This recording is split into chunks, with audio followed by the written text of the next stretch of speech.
Well, it's time for Ag on 8, where we share ag-based news impacting you. Well, first, the USDA is building a fly factory in Texas. That's to release sterile pests, helping cattlemen fight against a flesh-eating parasite. The sterile male flies will mate with females, preventing them from laying New World screwworm eggs. Now, that pest was eradicated from the U.S. in the 1960s, but it's now been found around 700 miles away from the southern border. The USDA's Economic Research Service estimates a U.S. outbreak would cost cattlemen in Texas about $1.9 billion a year. Well, cattle owners and veterinarians are also trying to get rid of another pest. That's because a cattle disease carried by ticks was found in southeast Iowa. A veterinarian weighs in on how producers can help their herd stay healthy, and an Illinois farmer tells me how he controls pests every year. Taking care of them is the #1 factor, I would say. Wesley DeClerc and his dad take care of about 160 cows and their calves every year. Why you can prevent it before something happens, you have a lot less problems. Problems like the parasite theileriosis, first found in Iowa and Van Buren County just last week. Nobody likes ticks. Grant Duell is a veterinary professor at Iowa State University who thinks that the tick by itself is a big problem. Female is about this slightly bigger than a sesame seed. Thousands of those small pests can infest one animal. Fortunately for people, the Asian longhorn tick doesn't really like people. But the parasites that go along with the ticks, they do the real damage. The protozoa causes anemia because it destroys the red blood cells. And so, you may, if you get close enough to them, you'll see that the cattle are pale. They're going to be very lethargic. It's a concern Wesley's aware of. His family farm treats animals 3 times a year for pesky bugs. So this product we use here, it's called Clean Up 2. It's for lice, flies, and ticks. Also using other methods, like putting garlic in their feed. Ticks like all grass. They like brush. And so, looking at doing some pasture maintenance to keep those grasses at mowed before you bring cattle in. Although Duell thinks it will travel throughout the state in the next few years, he doesn't expect it to impact overall cattle numbers or beef prices. Just keep an eye on it. And in the end, it's just another aspect of caring for cattle for farmers like DeClerc. We are stewards of not only the land, but these animals too, and we treat them just like family. Kids in Knox County now know more about farm safety. Emma Bucher shows us what they learned at a camp teaching kids life-saving tips for on and off the farm. So what we got here is the accident. The accident scenario that they're in is kind of the culmination of the day, and we want it to be as lifelike as we can make it. An emotional finale to a full day of learning. That's really our goal. It's to put the fear not only in the kids but the parents that this can happen. Farm Safety Camp president saying the real-time demonstration teaches campers to stay calm under pressure. The greatest thing that can happen is kids come up to us 6 months from now or 6 years from now and say, hey, I learned this at Farm Safety Camp and it saved me that day and I knew not to do that. Staff say 125 campers attended this year's day camp, more than any years prior. They say despite the camp's name, it's not just for farmers. Campers learned how to make 911 calls, ATV and farm vehicle safety, livestock safety, first aid, and more. Instructor Kevin Engel saying it's tricky to balance the fun of camp with the serious subject matter. We want to be somewhat realistic, but not to the point that we scare anybody. We want to scare them enough to be safe, but let them think about, how easy an accident can happen. First responders working the scene real time to show campers and parents how to handle these sudden tragedies and hopefully teaching how to prevent them. We want to send the kids and parents home thinking about the dangers of just everyday life. Hopefully we can prepare them to make the right decision if they ever get into those situations. In Knoxville, Emma Bucher, WQAD News 8. Well, Sunday is the last day at the Henry County Fair, and this week we've covered swine, cattle, and harness shows in Cambridge. But now we're going to hear from a man who's experienced about 70 years on the Henry County Fairgrounds. Now, in the show ring on Friday, I spoke with Jim Guns about why the fair is one of the first of the season and what it'll take to keep it going. Thanks for being with us, Jim. Well, you're welcome. It's a pleasure to be here. Yes, so tell me, obviously you've been really active as a past superintendent here, but when did you really get involved with livestock? Well, I didn't start showing cattle until I was about 16. My father farmed, had cattle and hogs, always involved in the cattle business more than the hogs. And when I was in FFA, we, as a project, was beef. and decided to start showing at the local Section 3 FFA fair, and that followed into 4-H. And so I've been coming to this fair longer than we probably should even mention since a little kid. And so it's always been in our blood. And my brother and I showed for many years, and then as I raised a family, my children started to show. 3 out of the 4 children we have showed cattle and sheep, and from there I still showed a little bit after they were too old, and then I became superintendent many years ago of this county fair, judged some cattle shows in county fairs, and I really enjoy the beef industry. I still keep in touch. Yeah, well, it's fun. I've even shown under you before as a judge, so that's a lot of fun. Yes, I remember showing under your family's, with your family name. When you showed and I was judging, you were pretty small and young at that time, so, and you're still young, let's put it that way. So. Exactly. Well, do you have a year? Do you remember how many years you've been here? You said it's quite a few. It's probably close to 70. Wow. So that tells you about it. You know, as coming to the county fair as a child with my parents, and of course that was quite the thing. That was the event of the summer. That was the only thing we really looked forward to was showing at local county fairs when we were 16, 15, 17, 18, things like that. But I've been coming for probably 70 years. That's remarkable. And tell me, you know, as you transitioned into being a dad, I mean, how was that, being able to bring your kids to the fair, show them? I'm sure there was good times and bad times. There was good times and bad times, that's right, Haley. Maybe I was a little too demanding at times, but hopefully I mellowed a little bit. The biggest challenge was my youngest son was starting to show, and I was the beef superintendent about the same time. So trying to juggle that around until he got old enough so he could start fitting the cattle himself for the most part, that was real challenging. For sure. And tell me, what was that transition like when you were becoming superintendent? I mean, that sounds like a demanding job.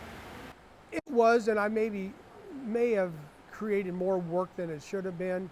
I started out as 4-H superintendent for many years, and then kind of just transitioned over as the kids got out of it. I went into the open and junior open superintendent, so I handle all 3 hats on my head, and did a lot of positive things.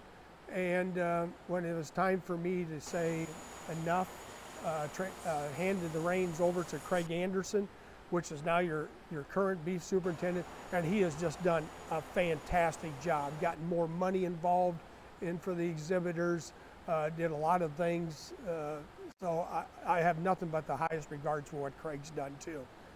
And what year was that you handed over the baton? 2010 was my last year as being superintendent, and that first year in 2011, he called me a number of times, but he worked through it, and like I said, he's done a great job. I don't know how many years I was superintendent, 18, 20 years, I have no idea. So it's been quite a while since Craig's had it now too.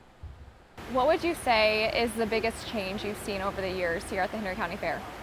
I think probably the biggest change in the livestock end of it, especially the cattle, is, you know, our numbers are down, and that's reflected on all county fairs.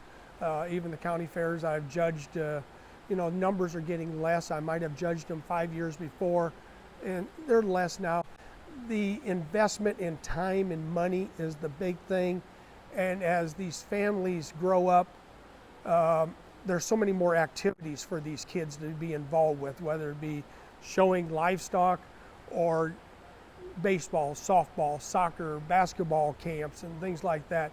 And they have to pick their priorities, and I don't, you know, I'm not criticizing them. If the kids want to get there, that's fine. But as far as the livestock, it's quite an investment. I don't know whether it's more investment in time or more investment in the money too. Because if you get into the cattle end of it, I mean, some of these projects for 2026 are already started.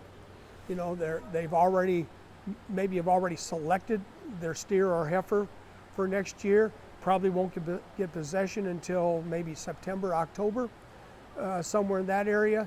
And right away we start out with jackpot shows in the late fall, early winter, and it's continuous all the way through State Fair the following year. So that's quite a commitment for these young people. It is. And I want to talk a little bit about Henry County because it's more unique in the fact that it's such an early fair. I mean, talk to me about why that is or how long it's been like that. Well, you know, that was a subject that was approached many, many years ago. Traditionally, our county fair was the last week in July. And they had problems back then, and we're going back 25 years probably, or more, and had problems getting a suitable carnival and things like that. For 1 year, they moved it to August after State Fair, and I was not for an early fair, but the year that they went to August, it was right next to a neighboring county fair, which that wasn't fair to either one. They moved it to June. They said, well, the weather will be cooler. We'll be able to get the carnival and the attractions that we want. And I said, yeah, but I said the livestock needs to come first because we're talking 2 weeks after school was out. I was wrong. There was no doubt about it. I was wrong. It was very successful. Numbers were strong. Hot weather still occurred, just like it does in late July or August. But it's been a good transition. It really has. They've done an excellent job. The cattle shows for many years were still strong.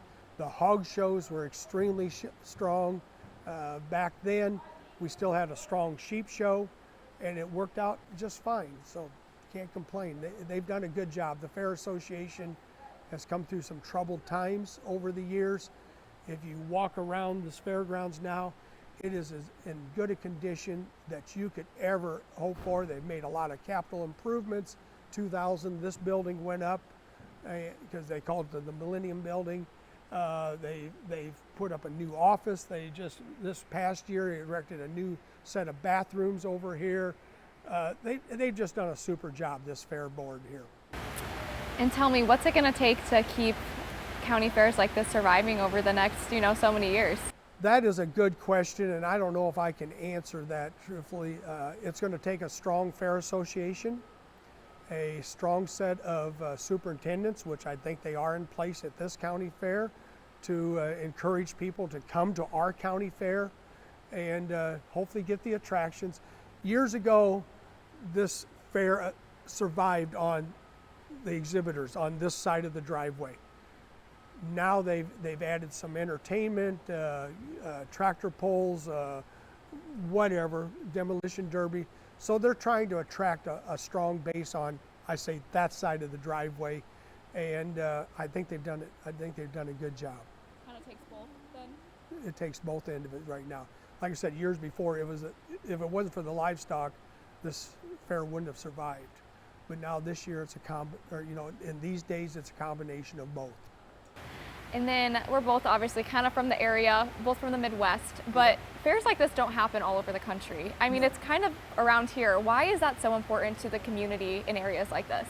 Well, that's a good question. Also, again, it brings people out that since we've got upgraded facilities and that, I think maybe we're seeing some people that probably haven't been to the county fair for a while.